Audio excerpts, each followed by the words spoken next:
Voici Crime Story, les rendez-vous d'Alfred Hitchcock racontés par Serge Sauvian. Aujourd'hui, le défaut de la cuirasse de Brian Walton.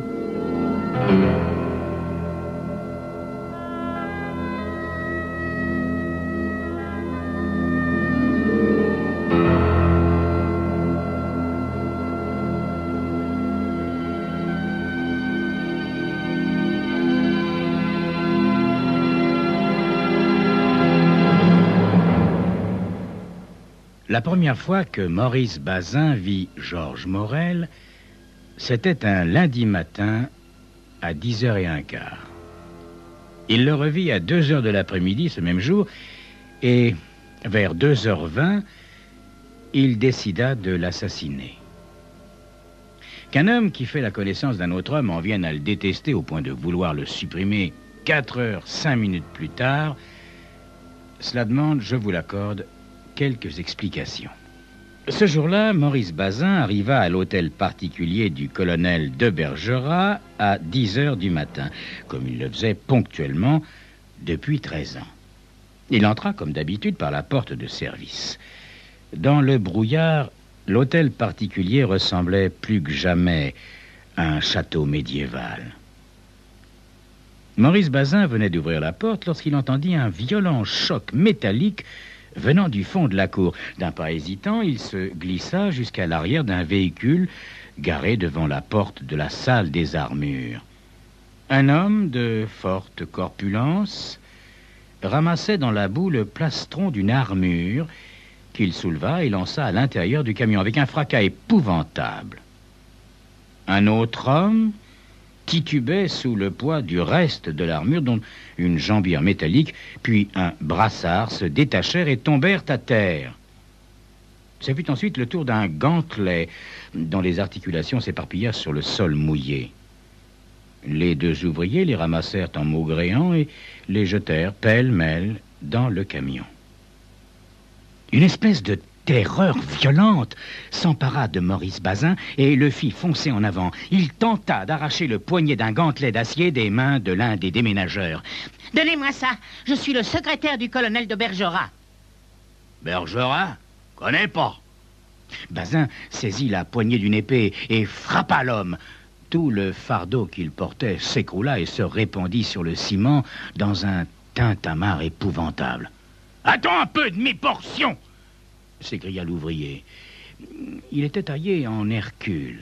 Il prit Maurice Bazin au collet et le souleva de terre de 30 centimètres. Puis il le posa violemment à terre.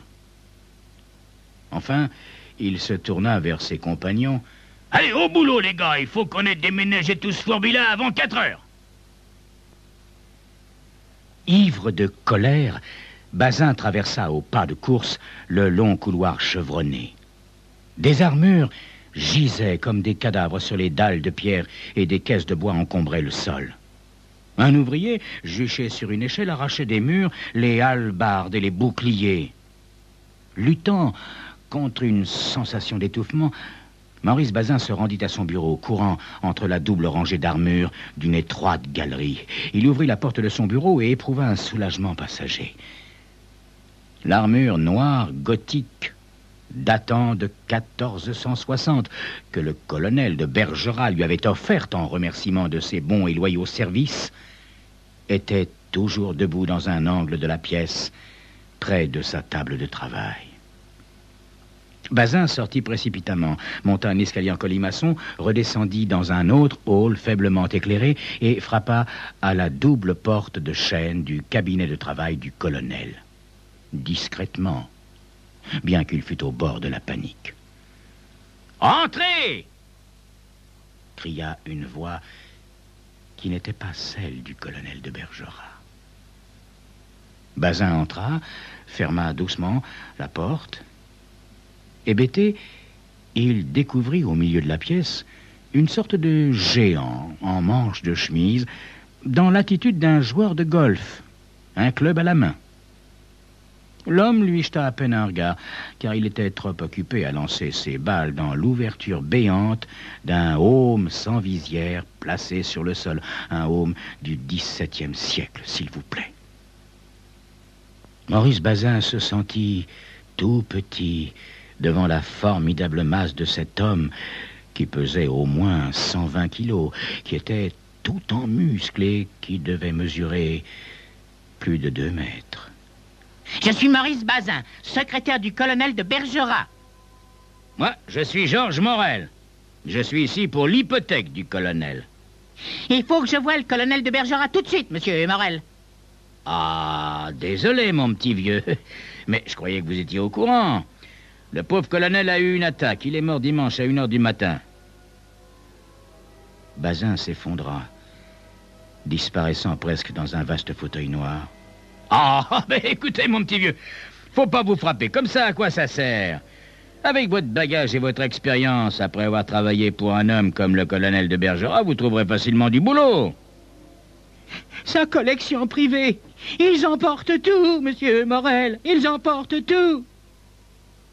Morel lança un coup de pied dans le haume qui roula sur le tapis et alla heurter le mur. Puis il se versa une rasade de cognac et, debout, en buvant, observa Maurice Bazin avec curiosité. La société que je représente, mon petit vieux, va ficher en l'air ce vieux tas de pierres moisies que vous appelez château. Et vous savez ce qui va pousser à la place? Un immeuble d'appartements modernes. Et tout à côté, un supermarché dernier modèle. Mais voyons, monsieur Morel, le colonel de Bergerac n'aurait jamais voulu cela. Il voulait transformer son hôtel particulier en musée. Et j'en aurais été le conservateur, monsieur Morel. Ah oui, j'aimais bien le colonel, mon petit vieux, mais voyez, c'était un excentrique. Regardons les choses en face, hein? Si on ouvrait un musée ici, qui viendrait le visiter, hein? Il n'y aurait pas un chat, c'est sûr, mon pauvre petit vieux. C'est vulgaire et honteux ce que vous faites, monsieur Morel. Morel avala d'un trait son verre de cognac avec une sorte de flegme, témoignant de longues années de pratique. C'est bien gentil tout ça, mon petit vieux, mais soyons raisonnables, hein? 2 hectares au cœur de la ville, ce serait ridicule de gaspiller l'argent du percepteur en laissant moisir ce terrain pour quelques ferrailles historiques. Là, je me doutais bien que le colonel n'en avait plus pour longtemps. Aussi, je me suis mis à cuisiner sa fille. Le vieux lui a tout laissé. Il n'avait fait aucun testament demandant, noir sur blanc, que cette maison devienne un musée. Non, il avait seulement désiré qu'elle aille à sa fille.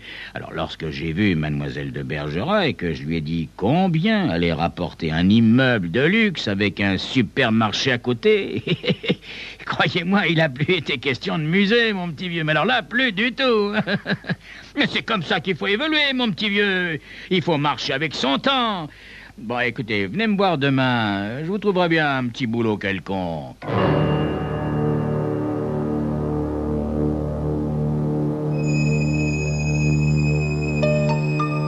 Comptez là-dessus, monsieur Morel, comptez là-dessus. Ah, vous allez me le payer, monsieur Morel, vous allez me le payer.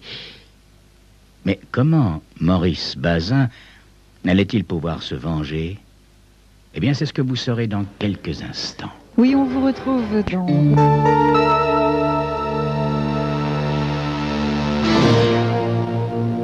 À 2h de l'après-midi, Bazin remonta les escaliers et entra sans frapper dans l'ancien cabinet de travail du colonel de Bergerac. Morel y était installé, les pieds sur le bureau, la carafe de cognac dans sa main droite. Il avait tout l'air d'un monsieur important, en état d'ébriété. Vous ne pouvez pas laisser faire ça, monsieur Morel. Et moi, je ne peux pas rester là, les bras croisés, à les regarder faire. Ils sont en train de tout détruire, de tout démolir, voyons. C'est qu'ils sont pressés, les bougres. Ils voulaient être payés à l'heure, mais je leur ai dit, pas question, les gars. Vous aurez un salaire global pour tout le boulot, et tous fourbis doivent sortir d'ici avant 5 heures. Et vous devriez avoir honte, monsieur Morel. Je vous hais. Morel se redressa, puis se leva péniblement, et faisant le tour de la table de travail, vint se planter près de Maurice Bazin qu'il dominait de toute sa haute taille.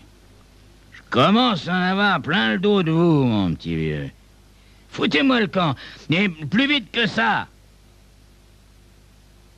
En descendant les escaliers plongés dans l'obscurité, Maurice Bazin se rendit compte sans en être choqué, ni même surpris, qu'il allait tuer Georges Morel. Tout se passait comme s'il l'avait connu depuis toujours, comme s'il avait décidé de le tuer dès le jour de sa naissance. « Bah, je sais pas trop si je dois... » dit le déménageur quelques minutes plus tard en se grattant la tête. « Mais cette armure m'appartient, monsieur. Elle m'appartient. » Bazin sortit de son portefeuille plusieurs billets de 100 francs et les tendit à l'homme. L'homme les empocha en souriant et son sourire était comme une acceptation.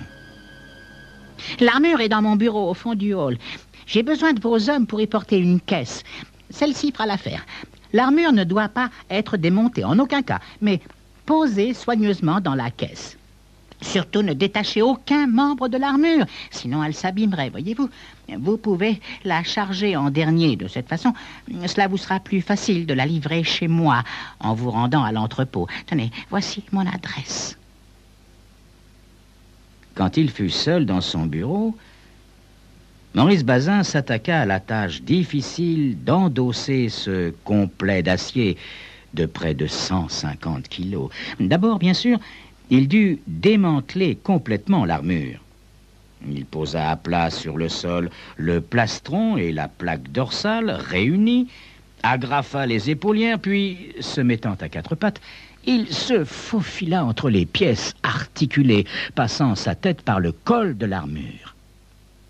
Il se remit debout, non sans effort, tremblant d'impatience. Il boucla rapidement les pièces protégeant l'estomac, l'aine et le ventre. Puis, il boucla les cuissards avant et arrière. Enfin, il chaussa les jambières d'acier et les solerets. Il dut interrompre son travail à plusieurs reprises pour soulager ses bras endoloris et reprendre son souffle.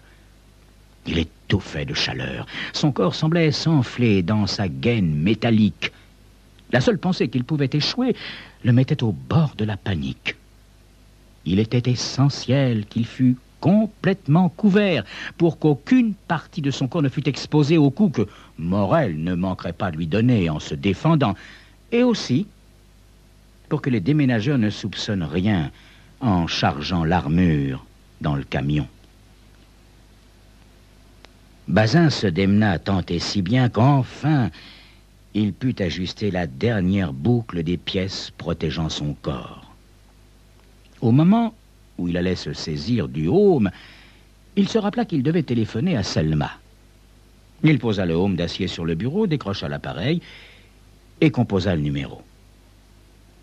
« Allô, Selma, écoute-moi bien et surtout ne m'interromps pas. Le colonel de Bergerac m'a fait l'honneur de m'offrir un cadeau avant sa mort. Une armure complète. Je l'envoie à la maison. Elle sera là vers 4h30. Tu prendras livraison de la pièce, Selma. Cette armure a une très, très grande importance pour moi. Ne l'oublie pas. Au revoir, Selma. » Il raccrocha et passa le haume sur sa tête. Ses mains moites de sueur glissaient sur le métal lorsqu'il boucla les 5 crochets fixant le haume au collet du plastron. Enfin, il enfila les gantelets longs comme le bras et les accrocha aux plaques protectrices des coudes. C'étaient d'énormes mitaines d'acier à paume articulées, mais sans doigts, à l'exception du pouce articulé lui aussi. Chacun d'eux pesait 15 kilos pour le moins, et un chevalier ayant perdu ou brisé son épée s'en servait autrefois comme de formidables massues. Bazin regarda l'heure. Il était 3h25. Il lui restait beaucoup de temps avant de tuer Morel. Sans hésiter, Maurice Bazin cogna avec son bras d'acier à la porte du bureau de Morel. Les panneaux de bois tremblèrent et se fendirent. Morel ouvrit la porte et Bazin fonça brusquement sur lui. Balançant le gantelet droit puis le gauche, il frappa Morel qui s'affaissa sur sa table de travail. Un filet de sang coulait du coin de sa bouche. Puis, un gantelet lui fit craquer 2 côtes. Instinctivement, le gros homme tenta de riposter, mais il se brisa les mains contre l'armure d'acier. 15 kilos d'acier lui écrasèrent le nez et les dents. Morel s'écroula en gémissant, une vertèbre du cou éclatée. Alors, Maurice Bazin décrocha un fléau fixé sur le mur. Il en fit tournoyer la chaîne et la boule hérissée de pointe au-dessus de la tête de sa victime qui, à 4 pattes, rampait péniblement vers la porte. Soudain, la lourde boule hérissée de pointe écrasa la tête de Georges Morel. Étendu dans sa caisse, Maurice Bazin entendait la pluie fine tomber sur son aume. Elle dégoulinait sur sa figure à travers les fentes de son armure, chaque goutte glacée lui donnant une petite secousse nerveuse. Il entendit le déménageur et quelqu'un d'autre grommeler pendant qu'il le portait en montant l'escalier du vestibule principal. Bazin savait qu'il s'en sortirait. Personne ne le soupçonnerait. Il en était absolument convaincu. Aucun commissaire de police, à plus forte raison, aucun jury composé d'hommes doués d'une intelligence normale, ne pourrait accuser un petit homme frêle d'avoir traité Morel, ce géant, comme il l'avait fait. Leur recherche s'orienterait plutôt vers une brute enragée.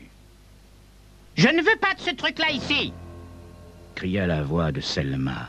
« Faites le tour de la maison à droite et allez à la cave. Il n'y a pas de porte, juste un soupirail pour le charbon. Je vais vous l'ouvrir. Vous n'aurez qu'à balancer ça à l'intérieur. » Maurice Bazin sentit la chute, en entendit le fracas, puis ce fut l'obscurité totale. Il ouvrit les yeux, mais il faisait aussi noir qu'à l'intérieur d'une mine de charbon. Avec quelques efforts, il réussit à sortir de la caisse. D'abord, il fallait sortir de l'armure. Il se tâta à plusieurs reprises avant de se rendre compte qu'avec ses gantelets sans doigts, il ne pouvait pas atteindre les boucles et les crochets de l'armure. Mais comment se débarrasser de ces gantelets? Il les cogna à plusieurs reprises contre les murs de pierre de la cave. Il cogna pendant des heures, en vain. Il serait tout à fait impossible de dire à quel moment Maurice Bazin fut pris de panique et perdit la tête. Il avait certainement dû crier, mais à supposer même que Selma pût l'entendre à travers le haume et le plancher de la maison, cela n'eût servi à rien puisqu'elle n'était pas là. En effet, comme chaque lundi, Selma jouait au bridge avec ses collègues de travail du Crédit Agricole. Maurice Bazin continua de frapper contre le mur et de crier pendant des heures, pendant toute une éternité. Bientôt, il devint si faible qu'il ne put même plus se soulever. Il s'allongea sur le dos et tomba dans un sommeil profond, mais agité. Le mardi matin, très tôt, un tombereau déversa 5 tonnes de charbon à travers le soupirail de la cave. C'était Crime Story, les rendez-vous d'Alfred Hitchcock, racontés par Serge Sauvion. Aujourd'hui, le défaut de la cuirasse de Bryce Walton.